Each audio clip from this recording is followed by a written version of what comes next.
오늘 우리에게 주시는 하나님 말씀은 누가복음 23장 44절에서 56절 말씀입니다. 때가 제6시쯤 되어 해가 빛을 잃고 온 땅에 어둠이 임하여 제9시까지 계속하며 성소의 휘장이 한가운데가 찢어지더라. 예수께서 큰 소리로 불러 이르시되 아버지, 내 영혼을 아버지 손에 부탁하나이다 하고 이 말씀을 하신 후 숨지시니라. 백부장이 그 된 일을 보고 하나님께 영광을 돌려 이르되 이 사람은 정녕 의인이었도다 하고, 이를 구경하러 모인 무리도 그 된 일을 보고 다 가슴을 치며 돌아가고, 예수를 아는 자들과 갈릴리로부터 따라온 여자들도 다 멀리 서서 이 일을 보니라. 공회 의원으로 선하고 의로운 요셉이라 하는 사람이 있으니 그들의 결의와 행사에 찬성하지 아니한 자라.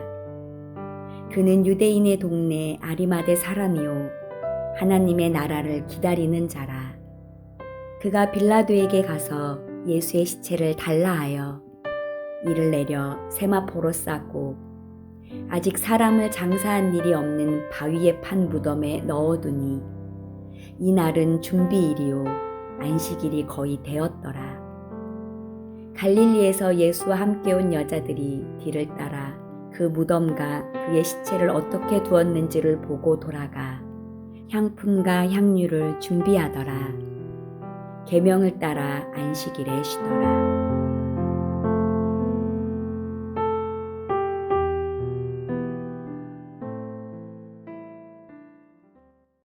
오늘 본문은 예수님께서 십자가에 달리셔서 마지막 운명하시는 내용을 담고 있습니다. 오늘 본문의 첫 절인 누가복음 23장 44절을 보겠습니다. 때가 제6시쯤 되어 해가 빛을 잃고 온 땅에 어둠이 임하여 제9시까지 계속하며, 여기서 6시는 유대 시간으로서 우리 시간으로 계산하면 6을 더하면 되는데 6시는 낮 12시를 뜻했습니다. 병행 본문인 마가복음 15장 25절에는 예수님께서 제3시에 십자가에 못 박히셨다라고 되어 있는데 제3시에 6을 더하면 우리 시간으로 오전 9시를 말합니다. 그리고 예수님께서 마지막으로 숨을 거두신 시간은 제9시였다라고 되어 있는데 6을 더하면 15시, 즉 오후 3시를 가리킵니다. 그러므로 예수님께서는 오전 9시에 십자가에 달리셔서 오후 3시에 운명하셨음을 알 수 있고, 장장 6시간 동안 십자가에 달리셨음을 알 수 있습니다. 그리고 그 6시간 가운데 중간인 낮 12시부터 하늘이 캄캄해졌다라고 말씀합니다. 44절을 다시 봅니다. 때가 제6시쯤 되어, 이제 우리 시간으로 계산할 수 있으니 6을 더하면 낮 12시입니다. 해가 빛을 잃고 온 땅에 어둠이 임한 이 사건을 객일식이다 이렇게 해석해 보려고도 할 수 있겠으나, 이때가 6월절이었고 6월절은 달이 해와 반대편에 있는 보름달이 뜨는 기간으로서 이 어둠은 일식으로 발생한 것이 아니었습니다. 어떤 사람은 성경이 하나님의 슬픔을 해가 빛을 잃고 세상이 어두워졌다라는 식으로 문학적인 표현을 쓴 것이라고 말하기도 합니다. 그러나 마태복음과 마가복음과 누가복음이 한결같이 온 땅에 어둠이 임했다라고 기록하고 있고, 누가복음의 저자인 누가는 의사이면서 역사가로서 누가복음의 서두에서 로마의 관료인 데오빌로 각하에게 보내는 이 서신을 매우 객관적으로 기록을 했기 때문에 그날 약 3시간 동안 해가 빛을 잃고 세상이 캄캄해진 것은 실제로 일어났던 초자연적인 현상이었음을 알게 됩니다. 그리고 이때 성소의 휘장이 한가운데가 찢어졌습니다. 45절입니다. 성소의 휘장이 한가운데가 찢어지더라. 그러자 예수님께서는 마지막 말씀을 하시는데 바로 아버지, 내 영혼을 아버지 손에 의탁하나이다 라는 말씀이었습니다. 46절입니다. 예수께서 큰 소리로 불러 이르시되 아버지, 내 영혼을 아버지 손에 부탁하나이다 하고 이 말씀을 하신 후 숨지시니라. 성경에 나와 있는 예수님께서 십자가에 달리셔서 하신 7가지의 말씀을 다 찾아보면 우린 그래서 그것을 십자가 위에서 하신 7가지의 말씀이다, 가상칠언이라고 부릅니다. 순서를 정리해보면 첫째가 아버지여 저희를 사하여 주옵소서, 누가복음 23장 34절이었습니다. 두 번째가 내가 진실로 내게 이르노니 오늘 내가 나와 함께 낙원에 있으리라, 누가복음 23장 43절입니다. 세 번째가 여자여 보소서 아들이니이다. 예수님께서 육신의 어머니 마리아에게 앞으로 제자 요한이 나를 대신해서 당신을 어머니와 같이 모실 것이다 라고 하신 말씀으로서 요한복음 19장 26절에서 27절에 기록되어 있습니다. 네 번째가 엘리 엘리 라마 사박다니, 이것은 아람어인데 그 뜻은 엘리 엘리 나의 하나님 나의 하나님입니다. 라마 사박다니 어찌하여 나를 버리셨나이까 라는 말씀이었습니다. 마태복음 27장 46절에 기록된 말씀입니다. 다섯 번째는 내가 목마르다로서 성경에 기록된 예언을 이루시기 위해서 로마 병사가 우슬초에 적셔준 신포도주를 입에 대심으로 6월절에 죽음의 그림자가 넘어가기 위해서는 어린 양의 피를 우슬초에 찍어서 임방에 바르는 것인데 예수님은 입에서 흘러나온 피가 우슬초에 적셔짐으로 온 이 땅의 인류의 죄를 대속하시는 일을 완성하셨습니다. 이 내용은 요한복음 19장 28절에 기록되어 있습니다. 그러므로 여섯 번째로 하신 말씀은 다 이루었다 하였습니다. 요한복음 19장 30절에 기록되어 있습니다. 그리고 십자가 위에서 하신 마지막 7번째 말씀이 바로 오늘 본문인 누가복음 23장 46절에 나오는 것입니다.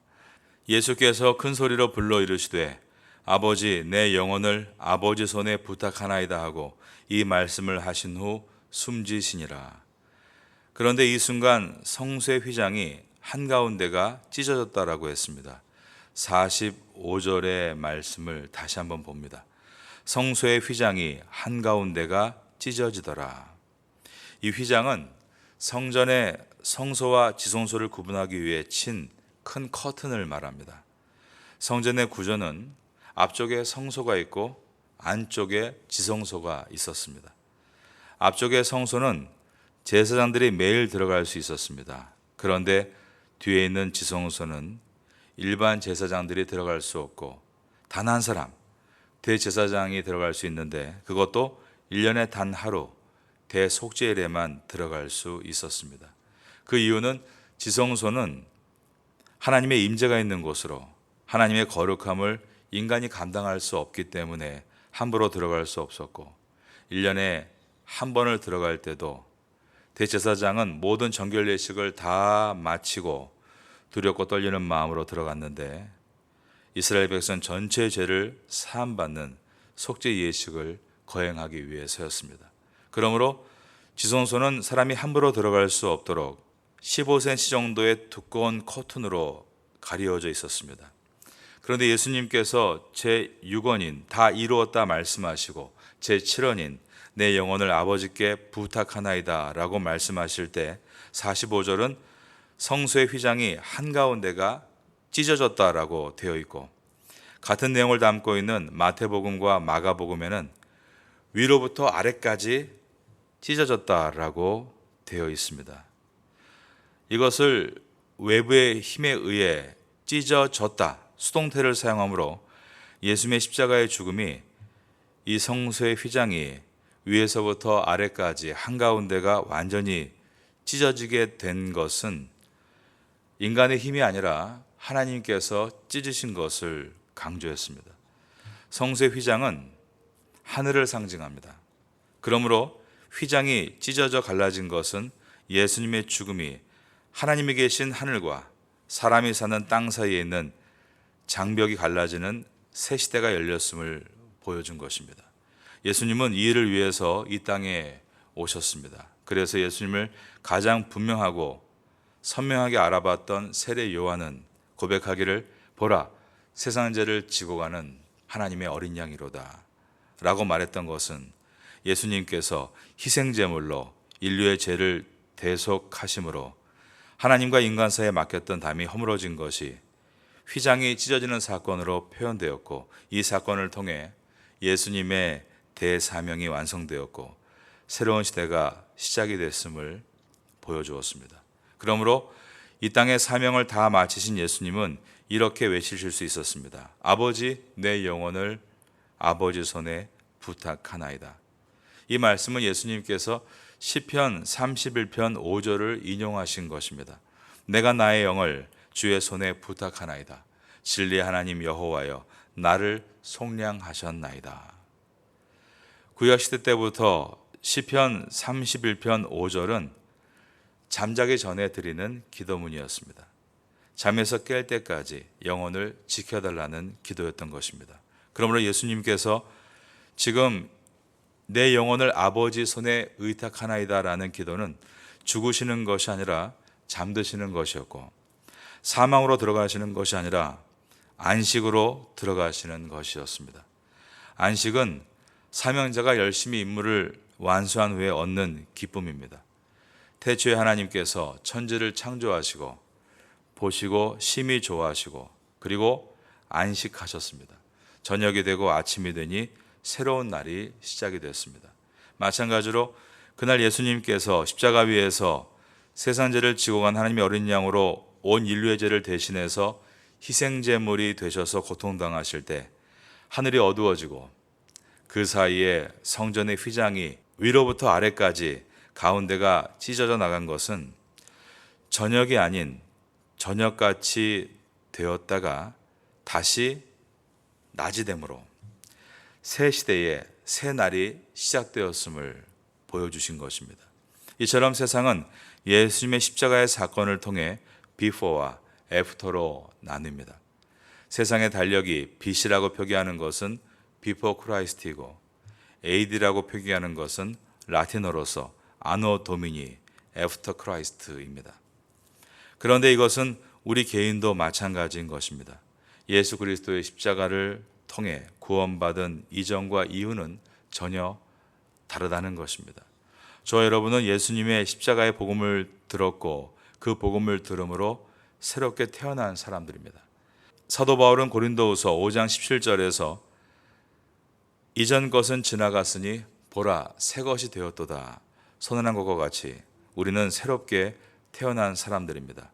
그 은혜를 생각하는 이 아침 될 수 있기를 예수님의 이름으로 축원합니다. 우리 인생의 비포와 애프터가 정말 달라졌다는 것은 우리가 무엇으로 증명할 수 있을까요? 그것은 이 땅에서 우리에게 맡겨진 일을 대하는 자세에서부터 시작이 됩니다. 예수님께서 십자가 위에서 하신 7가지의 말씀, 가상 7연을 보면 예수님은 끝까지 인내하셨습니다. 그러므로 우리가 과거의 나와 다르다는 증거는 인내에서 나타나야 합니다. 시련을 만났을 때 피하려고만 하지 말고 인내를 이루어서 야고보서의 말씀처럼 조금도 부족함이 없는 그리스도인이 되어가는 여러분 되시기를 바라겠습니다. 예수님은 십자가에서 하신 다 이루었다는 말씀, 이것은 끝까지 인내하셨다라는 뜻인 것입니다. 두 번째로 맡겨진 일에 최선을 다하는 것입니다. 예수님은 십자가에서 마지막으로 하신 말씀이 내 영혼을 아버지 손에 부탁하나이다 였습니다. 이 뜻은 아까 말씀드린 대로 모든 것을 마치고 안식으로 들어간다는 의미로 후회 없이 최선을 다하셨다라는 뜻입니다. 여러분이 맡은 일과 재능에 있어서 예수님의 본을 따라 한번 최선을 다해 볼 수 있는 여러분 되시기를 예수님의 이름으로 축원합니다. 47절은 백부장이 하늘이 컴컴해지는 것과 성전 휘장 가운데가 찢어지는 것을 보고 예수님을 의인으로 인정하는 내용입니다. 백부장이 그 된 일을 보고 하나님께 영광을 돌려 이르되 이 사람은 정녕 의인이었도다 하고, 로마 백부장은 100명의 병사를 이끄는 장교입니다. 그는 십자가에 달리신 예수님 가까이에서 예수님의 가상 7연의 말씀을 들었습니다. 십자가에 달린 강도에게 복음을 전하시는 내용을 들었습니다. 그렇게 귀로만 예수님을 접한 것이 아니라 눈으로 예수님의 기적도 목도했습니다. 하늘이 캄캄해지고 휘장이 갈라지는 것을 본 것입니다. 그러자 그는 불신자였지만 예수님을 인정하며 하나님을 찬양했습니다. 두 번째로 예수님을 지켜본 무리들의 이야기가 나옵니다. 48절입니다. 이를 구경하러 모인 무리도 그 된 일을 보고 다 가슴을 치며 돌아가고, 이 무리들은 구경을 나온 무리들이었습니다. 사람들이 가장 좋아하는 구경이 보통 뭐라고 하죠? 불난 집에 불구경이다 라는 말 하지 않습니까? 48절에서 구경이란 단어가 데오리아라는 단어인데, 이것은 극장에서 쇼를 구경한다는 뜻으로 사용되던 단어입니다. 무리들은 예수님의 십자가 처형을 하나의 구경거리로 생각하고 모여들었을 것입니다. 그들은 모두가 군중 심리에 빠져서 예수님에 대해서 험담과 욕도 했을 것입니다. 그러나 예수님께서 십자가에 달리시고 약 6시간 동안의 모습을 지켜보면서 이것은 예수님께서 대제사장으로 희생제물이 되셔서 하나님께 예배를 드리시는 것임을 알게 되었고, 하늘이 컴컴해지고 지진이 나고 성소가 갈라지는 일을 통해서 예수님은 이 땅에 인류의 죄를 대신해 오신 고난의 메시아였다는 것을 비로소 알게 되었습니다. 그러므로 예수님께서 운명하시자 그들은 모두 가슴을 치며 돌아갔다라고 되어 있습니다. 예수님을 바라보고 있던 세 번째 그룹은 제자들과 여인들입니다. 49절입니다. 예수를 아는 자들과 갈릴리로부터 따라온 여자들도 다 멀리 서서 이 일을 보니라. 여기서 예수를 아는 자들은 제자들을 가리킵니다. 갈릴리에서부터 따라온 여자들은 같은 내용을 담고 있는 마태복음 27장 56절 이하에 보면 막달라 마리아와 작은 야고보와 요새의 어머니 마리아, 그리고 야곱과 요한의 어머니 살로메 등이었다라고 되어 있습니다. 이 여인들은 깊은 괴로움으로 울고 있었습니다. 그리고 네 번째 그룹으로 산헤드린 공회원들이 나옵니다. 50절과 51절입니다. 공회원으로 선하고 의로운 요셉이라 하는 사람이 있으니 그들의 결의와 행사에 찬성하지 아니한 자라. 그는 유대인의 동네 아리마대 사람이요 하나님의 나라를 기다리는 자라. 예수님께서 잡히시고 로마 형벌인 십자가형을 받으신 이유는 유대의 최대 자치기구인 산헤드린 공회의 계략 때문이었습니다. 그런데 그 71명으로 구성된 산헤드린 공회원 모두가 예수님이 죽음을 가한다는 투표에 찬성한 것은 아니라는 것을 보여줍니다. 공회원이었던 요셉이란 사람은 예수님의 죽음에 반대를 한 사람이었습니다. 그러나 예수님께서 결국 십자가 위에서 죽으시자 요셉은 본격적으로 자신이 예수님의 제자인 것을 드러내며 예수님을 장례하기 위해서 빌라도 총독을 찾아갑니다. 요셉이 예수님의 제자라는 내용이 마태복음 27장 57절에 나와 있습니다. 저물 때에 아리마대 부자 요셉이라 하는 사람이 왔으니 그도 예수의 제자라라고 되어 있습니다. 그는 빌라도에게 예수님의 시신을 달라고 요구합니다. 52절입니다. 그가 빌라도에게 가서 예수의 시체를 달라 하여, 이때 빌라도는 총독 관저에 있었는데 요셉의 말을 듣자 보인 첫 반응이 벌써 죽었는가 였습니다. 마가복음 15장 44절과 45절에 보면 빌라도는 예수께서 벌써 죽었을까 하고 이상히 여겨 백부장을 불러 죽은 지가 오래냐 묻고 백부장에게 알아본 후에 요셉에게 시체를 내주는지라 라고 했습니다. 사실 사람이 십자가에 달리면 보통 24시간 이상 버티거나 일주일을 버티는 사람들도 있었습니다. 그런데 예수님께서는 이미 채찍에 맞아 온몸이 찢기신 가운데 십자가에 달리셨기 때문에 오전 9시부터 오후 3시까지 6시간 동안 달리시다가 운명하셨습니다. 마가복음에 보면 요셉이 빌라도에게 예수님의 시신을 요구했을 때 요셉이 당돌하게 요구했다 이렇게 되어 있습니다. 마가복음 15장 43절에 아리마대 사람 요셉이 와서 당돌이 빌라도에게 들어가 예수의 시체를 달라 하니 이 사람은 존경받는 공회원이요 하나님 나라를 기다리는 자라. 마가복음이 요셉의 행동을 당돌하게라고 표현한 이유는 이 당시에 자신이 예수님의 제자라고 밝히는 것이 얼마나 위험한 일이었는지를 보여주기 위해서입니다. 그런 면에서 산헤드린 공회원인 이 요셉은 대단한 믿음의 사람입니다. 요한복음 9장 22절에 보면 이미 이전부터 유대인 중에 누구든지 예수를 그리스도로 시인하는 자는 출교하기로 결의했다라는 내용이 나옵니다. 이 일로 인해서 자신에게 돌아올 불이익이 얼마나 큰지를 알면서도 그는 믿음의 자리에 섰다는 것입니다.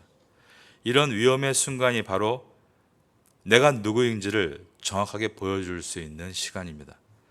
절망 속에서 정말로 하나님을 부를 수 있는 사람인지, 하나님을 믿는다고 하지만 상황을 극복하지 못하고 좌절하는 사람인지, 눈에 보이지 않는 믿음을 분명하게 검증할 수 있는 시간은 위험 속에서의 나의 모습입니다. 여러분은 여러분에게 닥치는 위험과 위기 속에서 오히려 더욱 여러분이 참된 믿음의 사람인 것을 예수님께 그리고 사람들에게 보여주시면 좋겠습니다. 어떻게 이런 믿음을 가질 수 있는 것입니까? 그 답이 51절에 나와 있습니다. 51절에 보면 그는 유대인의 동네 아리마대 사람이요, 그 다음 보니까 하나님의 나라를 기다리는 자라라고 되어 있습니다.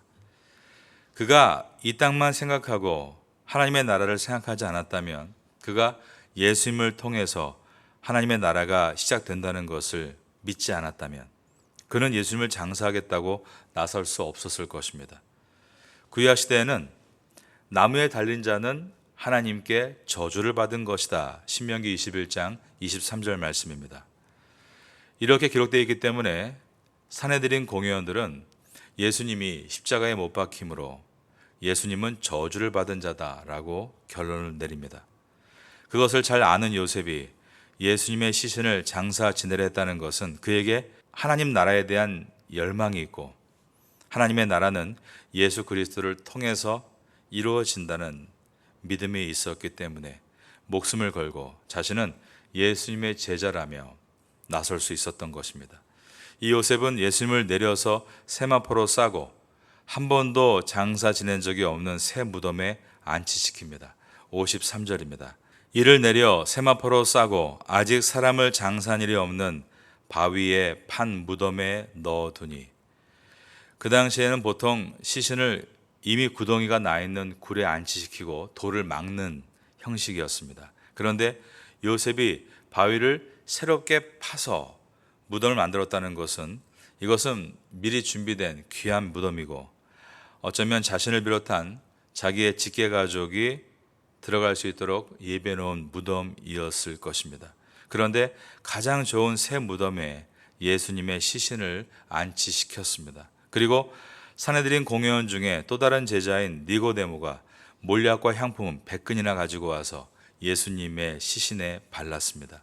자신들이 예수님의 제자라고 나서면 어떠한 불이익이 올지, 목숨이 위태로울지 다 알고 있음에도 불구하고 그들은 살아계실 때 잘 나가시던 예수님만 따른 것이 아니라 십자가에 달려 죽으신 예수님도 따르겠다라고 하는 그들의 진짜 믿음을 보여주었던 것입니다. 살아있는 믿음은 좋을 때만 예수님을 따르는 것이 아닙니다. 어려울 때도 예수님을 따르는 것입니다. 뭔가 유익이 있을 때만 예수님을 따르는 것이 아닙니다. 아무것도 보이지 않고 예수님을 따르기 어려운 순간에도 따르는 것입니다. 그것이 믿음입니다. 믿음은 히브리서 11장에서 보이지 않는 것들의 증거라고 하는 것입니다. 안식일은 금요일 저녁부터 시작이 됩니다. 해지는 일몰과 함께 안식일이 시작이 됩니다. 그래서 유대인들 신문은 성지순례에 가면 이렇게 호텔에서 신문을 보게 되면 일기예보와 함께 항상 옆에 그 지역에 따른 이번 주 금요일 일몰 시간이 적혀 있습니다. 가령 예루살렘은 몇 시에 일몰, 저 북쪽에 있는 갈릴리는 6시 59분에 일몰, 시간이 다 적혀 있습니다. 왜냐하면 일몰 시간에 정확히 맞춰서 안식일을 시작하기 때문입니다. 그러므로 예수님은 오후 3시에 운명하시고 안식일이 시작되는 일몰인 저녁 한 6시 30분, 6시 50분까지 약 3시간 동안에 장례가 다 치러진 것을 알 수 있습니다. 그런데 이 장례에 꼭 참여하고 싶은 사람들이 있었습니다. 바로 예수님의 여제자들이었습니다. 54절과 55절입니다. 이날은 준비일이요 안식일이 거의 되었더라. 갈릴리에서 예수와 함께 온 여자들이 뒤를 따라 그 무덤과 그의 시체를 어떻게 두었는지를 보고, 이 여인들은 갈릴리에서부터 예수님을 따라온 제자들입니다. 그런데 예수님께서 그날 새벽에 갑자기 재판을 받으시고 바로 아침에 십자가에 달려서 오후에 운명하셨기 때문에 예수님의 장례는 생각도 못했고 예수님의 시신에 부어드릴 향품과 향유도 준비하지를 못했습니다. 이 여인들은 예수님의 시신에 안치된 돌 무덤만을 확인하고 돌아가서 향품과 향유를 준비합니다. 유대 문화는 금요일 밤 해가 지고 안식일이 시작이 되면 어떤 물건도 음식도 살 수가 없습니다. 이 여인들은 자신들의 음식은 뒤로 한 채 안식일이 시작되기 전까지 급하게 그 짧은 시간에 향품과 향유를 구하러 다녔을 것입니다. 56절입니다. 돌아가 향품과 향유를 준비하더라. 계명을 따라 안식일에 쉬더라. 안식일은 말 그대로 안식, 쉬는 날입니다. 안식일은 금요일 밤에 시작해서 토요일 밤까지 이어졌습니다. 그러므로 여인들은 안식일이 지난 다음 날, 그러니까 금요일 밤부터 토요일 밤까지는 움직이지 못하고, 그리고 나서 주일 새벽에 그 준비한 향품을 가지고 무덤가로 달려간 것입니다. 그러므로 우리 기독교인들이 주일에 예배를 드리게 된 기원은 부활의 주님을 만나기 위해 달려나온 여인들에게서부터입니다. 이 여인들 또한 살아있을 때의 예수님뿐 아니라 비록 죽으셨어도 오직 예수님만을 따르겠다는 마음으로 무덤을 향해 달려갔던 것입니다. 소망을 미리 알려준 것이 아니었습니다. 믿겠다는 결단으로 달려 나올 때 부활의 소망을 만날 수 있었습니다. 오늘 새벽에 여러분의 마음도 내가 앉아 있으니까 나에게 감동을 주세요가 아니라 나에게 지금 소망이 안 보여도 나는 새벽부터 주님을 따르겠습니다 고백할 때 여러분의 삶에 주님의 새로운 생명의 은혜가 임할 수 있게 되기를 예수님의 이름으로 축원합니다.